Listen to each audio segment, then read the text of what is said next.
Do you know which one is correct? Is it simple, simpler, simplest? Or simple, more simple and most simple? Both sound possible, right? But which one is grammatically correct? And why do we sometimes hear both? Is there a rule behind it? Or is it just preference? If you are confused about the comparative and superlative forms of simple and many other words, then don't worry. You are in the right place. Now, let's do a quick exercise. So let's begin. We already know we have 3 degrees of comparison: positive, comparative and superlative. The positive degree is the base form of the adjective. The comparative degree is used to compare two people or things, and superlative degree is used to compare more than two and show the highest degree. Let's look at the table. Here in the left side I have given some adjectives and you have to find out the comparative and superlative degrees of each adjective. Clear? The first one is bold. So think about the comparative and superlative degree of bold. Yes, bold, bolder, boldest. Here we simply add er for comparative and est for superlative. Next, busy. Think about the answer. Busy, busier, busiest. Since the word ends in y, we change y into I and add er and est. Let's study some longer adjectives.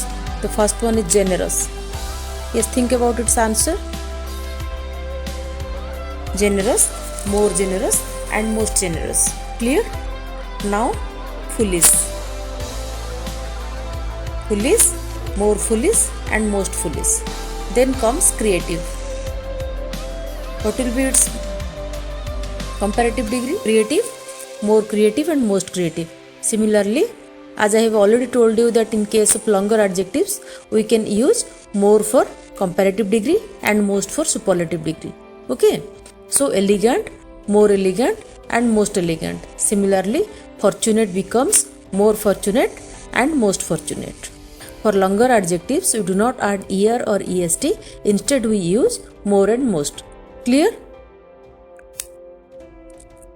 Now let's look at the word simple. It is a special case because it can be simple, simpler and simplest, or it can also be more simple and most simple. Both forms are grammatically correct. However, in everyday English, simpler and simplest are more commonly used. Clear? So remember, short adjective, we add er and est. Then for long adjective, we use more and most. And some adjectives like simple and pleasant, they can take both forms. That's how degrees of comparison work. Now let's move to some advanced adjectives and see how their degrees of comparison are formed. Let's look at them. Profound. What will be its answer? More profound and most profound. Similarly, intricate. The comparative degree will be more intricate and the superlative will be most intricate. Similarly, we can say about resilient, more resilient and most resilient. Meticulous, more meticulous and most meticulous. Ambiguous, more ambiguous and most ambiguous. Then comes compelling, more compelling and most compelling. Vigilant, more vigilant and most vigilant. Innovative, more innovative and most innovative. Then comes substantial, more substantial and most substantial. These adjectives are longer, so we do not add er or est. Instead, we use more for comparative and most for superlative. Clear? Now, let's discuss about another special case, that is pleasant.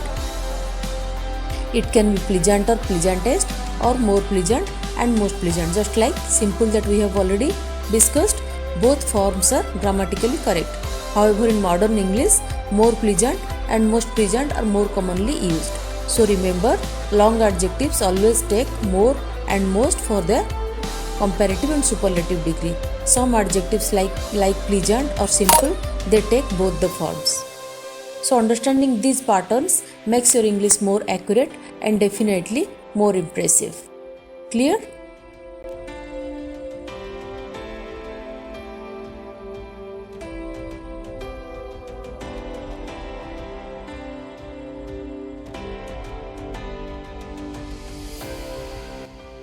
If you have any doubt or if you are not clear at any point, you can comment me in the comment box below. I will reply you as soon as possible.